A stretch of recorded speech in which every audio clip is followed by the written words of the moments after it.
नमस्कार मित्रांनो, आपल्या घरी बनणारा मँगो पायचा आमरस नक्की कसा बनतो त्याची संपूर्ण प्रोसेस आज आपण बघणार आहोत. सर्वात आधी तर हापूसचे आंबे घेतले जातात आणि यामध्ये हापूस व्यतिरिक्त कुठलाही आंबा नसतो. आंब्यांना सगळ्यात आधी चांगलं वॉश केलं जातं. त्यानंतर मग प्रत्येक आंब्याला कट केलं जातं आणि आतमधून आंबा चांगला आहे की खराब आहे मॅन्युअली चेक केलं जातं.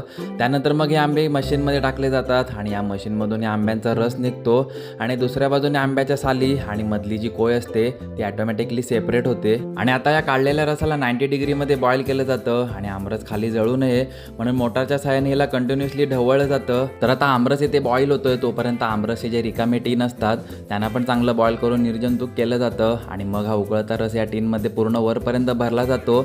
यामध्ये थोडी पण हवा राहिलेली चालत नाही. मग ही टीन सील करायची मशीन आहे, यामध्ये सर्व डबे सील केले जातात.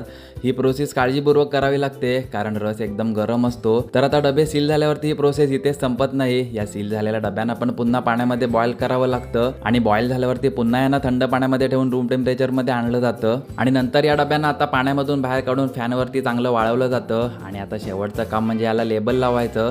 तर आता बिना प्रिझर्वेटिव्ह आणि बिना केमिकलचा 2 वर्ष टिकणारा मँगो पायचा मँगो पल्प एकदम रेडी आहे. तुम्ही आत्ताच ऑर्डर करू शकता.